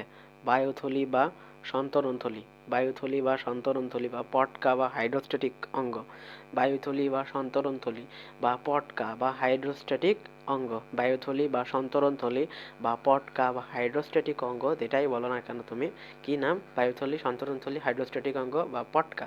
এইগুলাতে কি কি গ্যাস থাকে? এই গ্যাসগুলো হচ্ছে অক্সিজেন, নাইট্রোজেন এবং কার্বন ডাই অক্সাইড। অপশনে কিন্তু এই 4টা থাকবে, আরও একটা জিনিস থাকবে, সেটা কি বলে দিচ্ছি, হাইড্রোজেন থাকবে। অনেকে মনে করবে যে ভাই মনে হয় নাইট্রোজেন নাই, হাইড্রোজেন আছে, but ultimately nitrogen, carbon dioxide এবং অক্সিজেন আছে, হাইড্রোজেন নাই।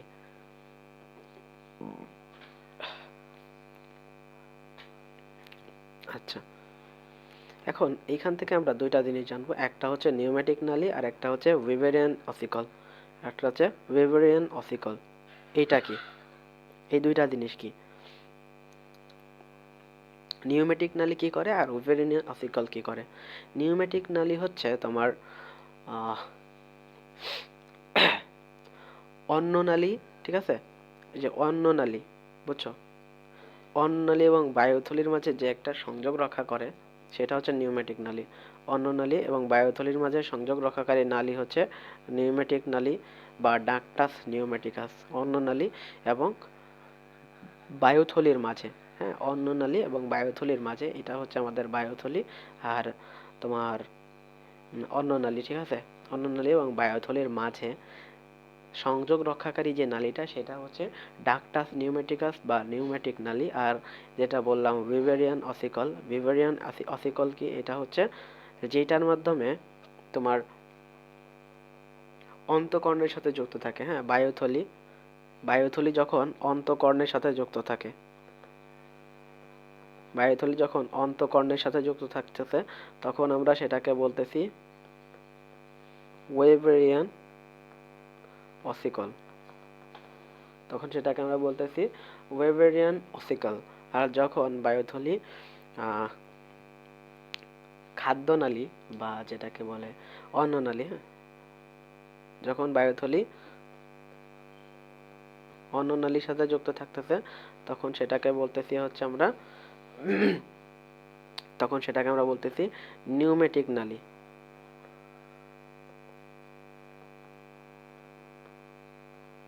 তখন সেটাকে আমরা বলতেছি নিউমেটিক নালী। বোঝা গেছে? ওকে। তাহলে অন্য নালীর সাথে যখন বায়ুথলি যুক্ত থাকে সেই নালীটার নাম হচ্ছে নিউমেটিক নালী, আর যখন বায়ুথলি অন্তঃকর্ণের সাথে যুক্ত থাকতেছে তখন সেটা হচ্ছে ওয়েবেরিয়ান অসিকল। ওকে, আর বায়ুথলির গায়ে যখন রক্তজালক দেখা যায় তখন এটা লাল রঙের গ্যাস গ্রন্থির মতো মনে হয়, তখন সেটাকে বলা হয় রেটিয়া মিরাবিলিয়া। তখন সেটাকে কি বলা হয়? রেটিয়া মিরাবিলিয়া। রেটিয়া মিরাবিলিয়ার রং কিরকম হয়? লাল রঙের হয়ে থাকে। রেটিয়া মিরাবিলিয়ার রং হয়ে থাকে লাল রঙের। রেটিয়া মিরাবিলিয়ার রং হয়ে থাকে লাল রঙের, যেটা কখন হয়? যখন এই বায়ুথলির সাথে যখন রক্তজালক সমৃদ্ধ হয়ে থাকে। হ্যাঁ, বায়ুথলি তখন রক্তজালক সমৃদ্ধ হয়ে থাকে তখন সেটাকে লাল দেখায়। হ্যাঁ, তখন এটাকে বলা হয় রেটিয়া মিরাবিলিয়া। তখন এটাকে বলা হয় রেটিয়া মিরাবিলিয়া। এখন আসি, রুই মাছের বায়ুথলি কোন ধরনের? রুই মাছের বায়ুথলি হচ্ছে ফাইসোস্টোমাস ধরনের। রুই মাছের বায়ুথলি হচ্ছে ফাইসোস্টোমাস ধরনের। হ্যাঁ, রুই মাছের বায়ুথলি হচ্ছে ফাইসোস্টোমাস ধরনের। কেন? কারণ এতে বায়ুথলি অন্য নলীর সাথে যুক্ত থাকতেছে। স্টোমাক মানে কি? স্টোমাক মানে কি? পাকস্থলী। পাকস্থলী। স্টোমাক মানে কি? পাকস্থলী। মানে কি? অন্য নালী। হ্যাঁ, অর্থাৎ অন্য নালীর সাথে যখন যুক্ত থাকতেছে, অন্য নালীর সাথে যখন এই যে নিউম্যাটিক নালী দ্বারা যুক্ত থাকতেছে, হ্যাঁ, বায়ুথলি যখন অন্য নালীর সাথে নিউম্যাটিক নালী দ্বারা যুক্ত থাকতেছে তখন সেটার নাম হচ্ছে ফাইসোস্টোমাস। আর যখন যুক্ত থাকে না তখন সেটার নাম হয় ফাইসোক্লিস্টাস। ফাইসোক্লিস্টাস। এই যে রুই, কাতলা, পুঁটি এগুলার ক্ষেত্রে ফাইসোস্টোমাস ধরনের বায়ুথলি দেখা যায়। আর হচ্ছে তোমার টাকি মাছ, যেটা কই মাছ, টাকি মাছ, হ্যাঁ, কই টাকি, এই যে ফাইসোক্লিস্টাস ধরনের বায়ুথলি দেখা যায় হচ্ছে কই মাছ, কই মাছে, তারপর হচ্ছে টাকি মাছে। কই মাছে, টাকি মাছে এদের ক্ষেত্রে হচ্ছে ফাইসোক্লিস্টাস বায়ুথলি দেখা যায়। টাকি মাছের কথা আর একটা জিনিস আমরা দেখছিলাম যে টাকি মাছের ক্ষেত্রে হচ্ছে ওই যে কোনাস আর্টারিওসাস থাকে। কোনাস আর্টারিওসাস এটা দেখছিলাম। ওকে, ক্লিয়ার। এই পৃষ্ঠা ক্লিয়ার। এবার আসি বায়ুথলির কাজ। বায়ুথলির কাজ আছে, খুবই ইম্পর্টেন্ট কাজ আছে। এক নাম্বার হচ্ছে প্লাবতা রক্ষা। প্লাবতা রক্ষা মানে কি? প্লাবতা রক্ষা মানে হচ্ছে তোমার যে ঘনত্বটা, হ্যাঁ, গ্যাসের পরিমাণ বাড়িয়ে বা কমিয়ে মাছের দেহের আপেক্ষিক গুরুত্ব যেটা, হ্যাঁ, আপেক্ষিক গুরুত্বটা বজায় রাখে, প্লাবতা রক্ষা করে। হুম, প্লাবতা রক্ষা করে। এই আপেক্ষিক গুরুত্বটা বজায় রাখার মাধ্যমে কিন্তু রুই মাছের যে শরীরে সেখানে প্লাবতা রক্ষা করার কাজ করে হচ্ছে এই বায়ুথলি। বায়ুথলি কিন্তু খুবই গুরুত্বপূর্ণ কিছু কাজ করে। একটা জিনিস মনে রাখবা, এই জিনিসটা ভাদায় ফেলা যাবে না। বায়ুথলি, বায়ুথলি আর হচ্ছে ওই যে আইস ছিল রুই মাছের, বায়ুথলি আর আইস এই দুইটার কাজ কিন্তু ভাদায় ফেলা যাবে না। অভিযোজনক্ষম ভাসন্ত। বায়ুথলি কিন্তু রুই মাছকে ভেসে থাকতে সহায়তা করে, শ্বসনে সহায়তা করে, প্রতিধ্বনি সৃষ্টিতে সহায়তা করে। হ্যাঁ, প্রতিধ্বনি সৃষ্টিতে সহায়তা করে, শব্দ উৎপাদনে সহায়তা করে, চাপ নিয়ন্ত্রণে সহায়তা করে। ওকে, আশা করি বুঝছো। তাহলে কি? প্লাবতা রক্ষা, শব্দ উৎপাদন, প্রতিধ্বনি সৃষ্টি, চাপ নিয়ন্ত্রণ, তারপর আর কি দেখছিলাম? শ্বসন। আর একটা কি? অভিযোজনক্ষম ভাসন্ত। মানে অভিযোজনক্ষম ভাসন্ত মানে কি? বিভিন্ন স্তরে, পানির বিভিন্ন স্তরে ভেসে থাকতে। মানে কোন স্তরে ভাসার জন্য কোন ধরনের, তার কতটুকু গ্যাস ক্যারি করা লাগবে, এইগুলা কিন্তু বুঝে ওঠা এটা বায়ুথলি খুব গুরুত্বপূর্ণ ভূমিকা রাখে আর কি। এবার আসো, রুই মাছের যে আমাদের ক্ষেত্রে শ্বসনাঙ্গ কি? আমাদের ক্ষেত্রে শ্বসনাঙ্গ হচ্ছে ফুসফুস, তাই না? আমাদের ক্ষেত্রে শ্বসনাঙ্গ হচ্ছে ফুসফুস, যেটা অসংখ্য অ্যালভিওলাস নিয়ে গঠিত। এটাই কিন্তু এর একক। অ্যালভিওলাস কিন্তু আমাদের ক্ষেত্রে ফুসফুসের একক। ফুসফুসের গঠন এবং কাজের একক কি? অ্যালভিওলাস। এটাই কিন্তু ওই যে গ্যাসের বিনিময়টা নিয়ন্ত্রণ করে থাকে এই অ্যালভিওলাস। কিন্তু রুই মাছের ক্ষেত্রে যে একচক্রী, আচ্ছা সরি, রুই মাছের ক্ষেত্রে আমরা শ্বসনাঙ্গ কোনটা? ফুলকা। এই ফুলকার ক্ষেত্রে আমরা দেখতে পারবো যে ল্যামেলি, যেটা ল্যামেলিয়াস যেটা, এটা হচ্ছে এদের একক। ল্যামেলি হচ্ছে এবং এদের গঠন এবং কাজের একক হচ্ছে ল্যামেলি। ওকে, আচ্ছা।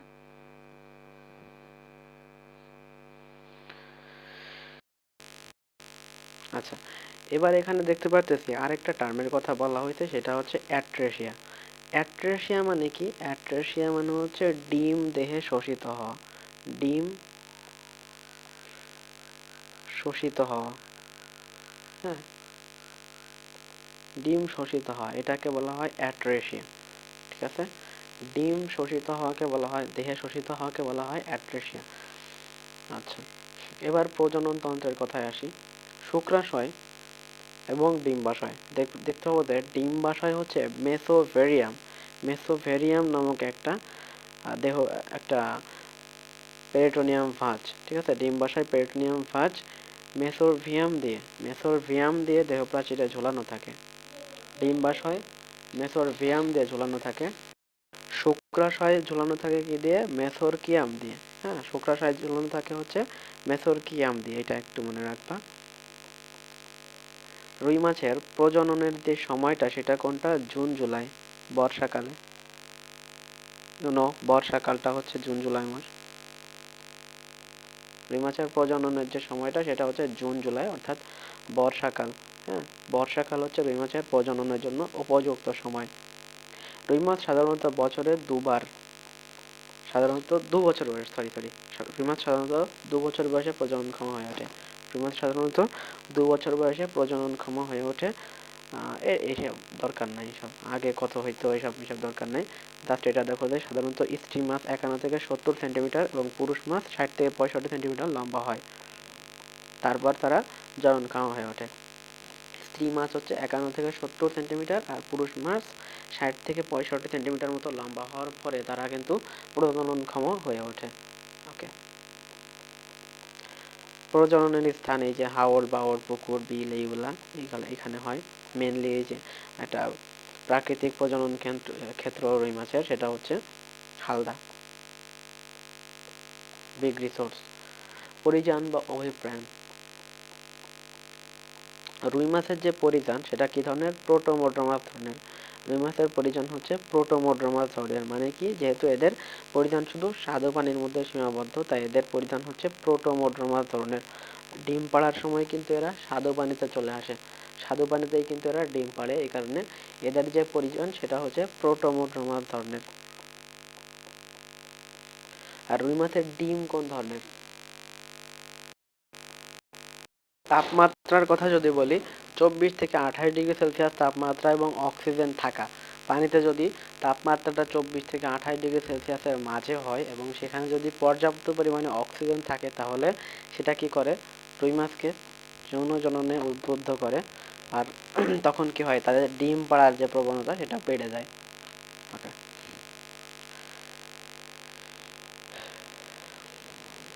ডিম ছাড়া এবং শুক্রাণু নিঃসরণ যে প্রক্রিয়া, এটাকে বলা হয় স্পনিং। ডিম ছাড়া এবং শুক্রাণু নিঃসরণের যে প্রক্রিয়া, ডিম ছাড়া এবং শুক্রাণু নিঃসরণের যে প্রক্রিয়া, এটাকে বলা হয় স্পনিং। মাত্র 15 সেকেন্ডের মধ্যেই, সময়ের মধ্যেই কিন্তু এই স্পনিংটা সম্পন্ন হয়। আর ডিম উৎপাদনের ক্ষমতা, যেটা ডিম উৎপাদনের যে ক্ষমতা, সেটাকে বলা হয় ফিকান্ডিটি। হ্যাঁ, তাহলে ডিম ছাড়ার যে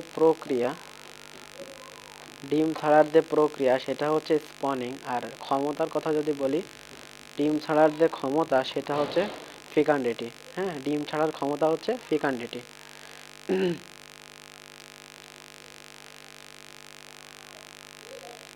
ফিকান্ডিটির বাংলা যদি আমরা করি তো উর্বরতা আসে।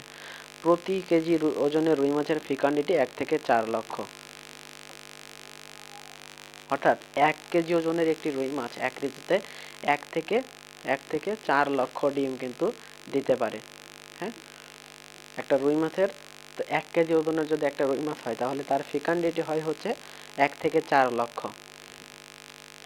নিষেক, রুই মাছ যেহেতু অ্যাক্টিনোপটেরিজের অন্তর্ভুক্ত, তার মানে এদের ক্ষেত্রে আমরা বহিনিষেক দেখতে পাবো। হ্যাঁ, আর ওই যে তোমার কন্ড্রিকথিরদারা তাদের ক্ষেত্রে কি ছিল, অন্তর্নিষেক ছিল। আর সার্কোপটেরিজের ক্ষেত্রে অন্তর্নিষেক বহির্নিষেক দুইটাই দেখা যায়। রুই মাছ যেহেতু অ্যাক্টিনোপটেরিজের অন্তর্ভুক্ত, তাই এদের ক্ষেত্রে বহির্নিষেক দেখা যাবে। রুই মাছের ডিম কোন ধরনের, ডিমার্সাল ধরনের। রুই মাছের ডিম হচ্ছে ডিমার্সাল ধরনের। এবং ডিমার্সাল ডিম মানে কি, ডিমার্সাল ডিম মানে হচ্ছে ডিম পারলে সেটা একদম, মনে করো এই ডিম এখান থেকে পারলো, ডিমটা একদম নিচে কাদার স্তরে এসে ঠেকায়, এটাকে বলা হয় ডিমার্সাল ডিম। আর যে ডিমগুলা ভেসে থাকে, যে ডিমগুলা ভেসে থাকে সেগুলাকে বলা হয় পেলাজিক ডিম।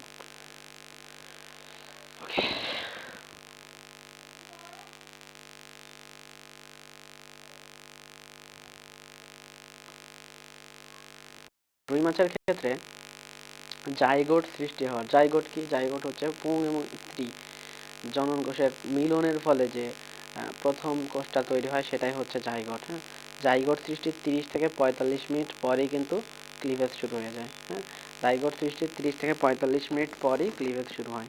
ওকে, জাইগোট সৃষ্টির 30 থেকে 45 মিনিট পর ক্লিভেজ শুরু হয়। আচ্ছা, রুই মাছের ক্লিভেজ কোন ধরনের ভাই? রুই মাছের ক্লিভেজ হচ্ছে মেরোব্লাস্টিক ধরনের। রুই মাছের ক্লিভেজ মেরোব্লাস্টিক ধরনের। ওকে,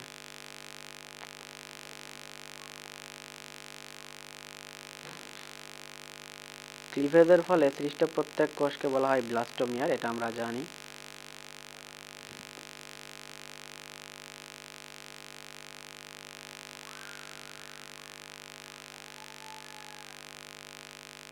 পনেরো থেকে 18 ঘন্টার মধ্যে লার্ভা বের হয়ে আসে ডিম থেকে। হ্যাঁ, এটাকে ডিম পোনা বা রেণু পোনা বলে। তাহলে কিছু সংখ্যামূলক তথ্য জানা যাক। প্রথম সংখ্যামূলক তথ্য কি? প্রথম তথ্য মনে রাখতে হবে যে রুই মাছ 14°C তাপমাত্রার নিচে বাঁচতে পারে না। দ্বিতীয় তথ্য কি মনে রাখতে হবে? দ্বিতীয় তথ্য মনে রাখতে হবে যে জুন জুলাই মাস হচ্ছে রুই মাছের প্রজননের যে সময়, যেটা আলটিমেটলি বর্ষাকাল। তারপর আরেকটা জিনিস মনে রাখতে হবে যে আইসের যে বৃদ্ধি সময় সেটা কোনটা? ওই যে গৃহে বসেন আইসে, মানে গ্রীষ্ম বসন্ত এইটা। তারপর ক্লিভেজ শুরু হয়, জাইগোট সৃষ্টির কতক্ষণ পর ক্লিভেজ শুরু হয়? সেটা হচ্ছে তোমার 30 থেকে 45 মিনিট পর। 30 থেকে 45 মিনিট পর। হ্যাঁ, তারপর হচ্ছে আরেকটা জিনিস মনে রাখতে হবে যে লার্ভা বাইর হওয়ার যে জিনিসটা, ডিম থেকে লার্ভা বাইর হওয়ার যে ব্যাপারটা, এটা কতক্ষণ পর হয়? এটা হয় হচ্ছে তোমার 15 থেকে 18 ঘন্টা পর। 15 থেকে 18 ঘন্টা। 15 থেকে 18 ঘন্টা। হ্যাঁ, 15 থেকে 18 ঘন্টা পর কিন্তু এই যে ডিম থেকে লার্ভা বের হওয়ার যে ঘটনাটা, এটা ঘটে থাকে। হ্যাঁ, আচ্ছা, রেণুপোনা এটা কি? এটা হচ্ছে 0 থেকে 72 ঘন্টা সময় পর্যন্ত হচ্ছে রেণুপোনা। তারপর 72 ঘন্টা থেকে 8 দিন, হ্যাঁ 72 ঘন্টা থেকে যদি 8 দিন বয়স পর্যন্ত হয় তাহলে সেটার নাম হচ্ছে ফ্রাইপোনা বা ধানিপোনা। ধানিপোনা বা ফ্রাইপোনা। তারপর 8 দিন থেকে, মানে 9 দিন থেকে, আলটিমেটলি 9 দিন থেকে 1 মাস পর্যন্ত বা 30 দিন পর্যন্ত যদি হয়, সেটার নাম কি? সেটার নাম হচ্ছে আঙুলিপোনা। মানে আঙুলের মতো সাইজ হয়, এই জন্য হয়তো বা নাম দিয়েছে আঙুলিপোনা। হ্যাঁ, তারপর যৌন জননে সক্ষম, মানে 30 দিনের থেকে বেশি, হ্যাঁ 30 প্লাস, এ ধরনের মাছ যেগুলা, এগুলাকে বলা হয় হচ্ছে ব্রুড মাছ। ঠিক আছে, এগুলাকে বলা হয় ব্রুড মাছ। ওকে, এখন কালারটা একটু দেখতে হবে আমরা। তাহলে বয়সটাতে বুঝলাম, তো প্রথমটা হচ্ছে 0 থেকে 72 ঘন্টা পর্যন্ত, মানে 0 ঘন্টা থেকে 72 ঘন্টা পর্যন্ত হচ্ছে তোমার রেণুপোনা। তারপর 72 ঘন্টা বয়স থেকে 8 দিন পর্যন্ত কি দেখলাম? ফ্রাইপোনা বা ধানিপোনা। তারপর 9 দিন থেকে 30 দিন বয়স পর্যন্ত যেটা, সেটাকে আমরা বলতেছি আঙুলিপোনা। তারপর 30 দিনের অধিক বয়স সম্পন্ন যারা, তাদেরকে আমরা কি বলতেছি? তাদেরকে আমরা বলতেছি ব্রুড মাছ। হ্যাঁ, এখন আমরা দেখতে পারতেছি যে রেণুপোনা যারা ডিম থেকে যে রেণু আসে, এই রেণুপোনার এখানে অর্ধচন্দ্রাকৃতির কালো দাগ দেখা যায় লেজের মূলে। হ্যাঁ, লেজের মূলে অর্ধচন্দ্রাকৃতির কালো দাগ আমরা দেখতে পাই। হ্যাঁ, আর ফ্রাইপোনা যেটা বা ধানিপোনা যেটা, এটার কিরকম হয়? লাল দাগ হয়ে থাকে, এদের ক্ষেত্রে লাল দাগ দেখা যায়। আঙুলি পোনার ক্ষেত্রে কি কোনো দাগ দেওয়া আছে? হ্যাঁ, সোনালী বর্ণ দেখা যায়, সোনালী বর্ণ। তাহলে যেটা দেখতে পেলাম যে রেণু পোনা যেটা, সেটার ক্ষেত্রে কালো দাগ দেখতে পাচ্ছি। ধানি পোনার ক্ষেত্রে হচ্ছে লাল দাগ দেখা যাচ্ছে উদর অঞ্চলে। ধানি পোনার ক্ষেত্রে লাল দাগ বা ফ্রাই পোনা।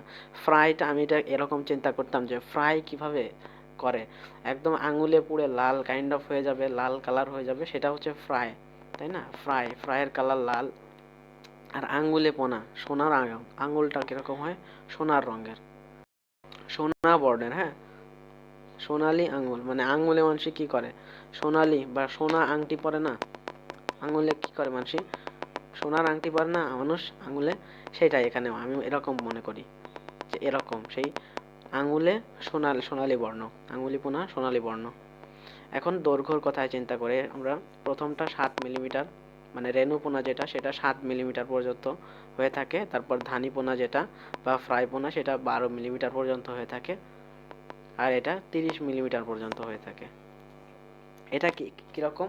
এই যে দেখো, সবচেয়ে বেশি কি 30 দিন, 30 দিন, এই 30 দিন মানে হচ্ছে 30 মিলিমিটার। তারপর 8 থেকে 12 দিন, সরি সরি সরি 72 ঘন্টা থেকে 8 দিন, তাই না? আট, এটাই অন্যভাবে এভাবে মিলানোর কোনো লাইন নাই। 12 মিলিমিটার, এটা এইভাবে মনে রাখতে হবে, এটা 7। তাহলে প্রথমটা 7, তারপরটা 12, তারপরটা হচ্ছে 30 মিলিমিটার। 7 millimetre, 12 millimetre, 30 millimetre. আর ব্রুড মাছ, এটা হচ্ছে আকারে বেশ বড় হয়ে থাকে, যৌন জননে সক্ষম হয়ে থাকে। তাহলে তো বুঝতেই পারতেছো। তাহলে আমরা একটু রিক্যাপ মারি। প্রথম যেটা দেখতেছিলাম যে বয়স 0 থেকে 72 ঘন্টা পর্যন্ত বয়স যারা, তাদেরকে বলা হয় রেণুপোনা। তারপর 72 ঘন্টা থেকে 8 দিন বয়স পর্যন্ত সেই ধরনের মাছকে বলা হয় সে ধরনের মাছকে কি বলা হয়? ফ্রাই পোনা বা ধানি পোনা।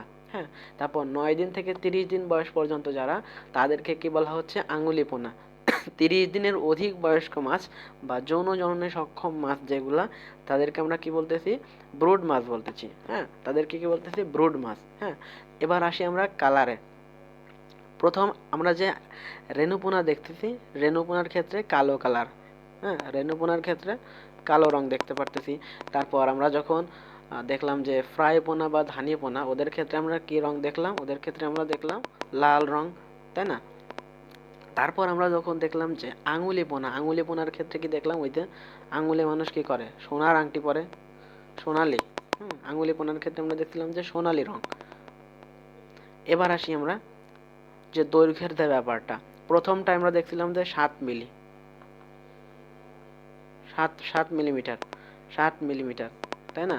তারপরটা দেখছিলাম 12 মিলিমিটার, তারপরটা দেখছিলাম 30 মিলিমিটার। মানে কি 7 মিলিমিটার হচ্ছে আমাদের যে রেণুপোনা সেটা, 12 মিলিমিটার কোনটা? ফ্রাই পোনা বা ধানি পোনা। 30 মিলিমিটার কোনটা? 30 মিলিমিটার হচ্ছে আঙুলি পোনা যেটা, ওইটা। আর তার থেকে বেশি হয় হচ্ছে বড়, একটু বেশি বড় সাইজের হয় হচ্ছে ব্রড মাছ।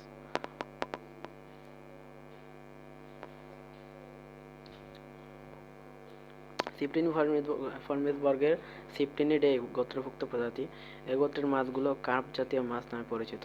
এদের সিপ্রিনি ফর্মিস গোত্রের বর্গের যে অন্তর্গত মাছগুলা, সিপ্রিনি ফর্মিস বর্গের অন্তর্গত মাছগুলা কার্প জাতীয় মাছ নামে পরিচিত। সিপ্রিনি ফর্মিস বর্গের অন্তর্গত মাছগুলা কার্প জাতীয় মাছ নামে পরিচিত। এখানে বড় কার্প আছে, মেঝো কার্প আছে বা ছোট কার্প আছে, এই দুইটা। আচ্ছা, গ্রীষ্ম শুরু হওয়ার সঙ্গে সঙ্গে কালবৈশাখ এবং ভরা অমাবস্যা পূর্ণিমায় রুই মাছ নদীতে ডিম পাড়ে। কখন? কালবৈশাখী এবং ভরা অমাবস্যা পূর্ণিমার সময় রুই মাছ নদীতে ডিম পাড়ে। হালদা, এটা হচ্ছে রুই মাছের সবচেয়ে বড় প্রাকৃতিক প্রজনন ক্ষেত্র। চট্টগ্রামে যে Halda river research center recently add হয়েছে। আর এই যে জুন জুলাই অর্থাৎ বর্ষাকাল, মেনলি জুন জুলাই বা বর্ষাকালের কথা আমরা বলতে পারি, এইটা হচ্ছে ডিম, মানে ডিম ছাড়ার একটা উপযুক্ত সময়। আর এইগুলা দরকার নাই, শেষ। আলহামদুলিল্লাহ, শেষ, চ্যাপ্টার শেষ।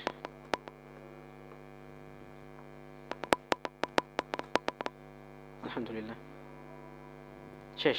আলহামদুলিল্লাহ। তো আমরা এরপরে প্র্যাকটিস সেশন আনবই এটার উপরে। টোটাল আমরা একবারে হাইড্রা, তারপর ঘাসফড়িং এবং রুই মাছ, এই তিনটা মিলিয়ে একটা প্র্যাকটিস সেশন আনবো ইনশাআল্লাহ। তো ক্লাস করতে থাকো, প্লেলিস্টটা কমপ্লিট করো, ইনশাল্লাহ ভালো কিছু হবে।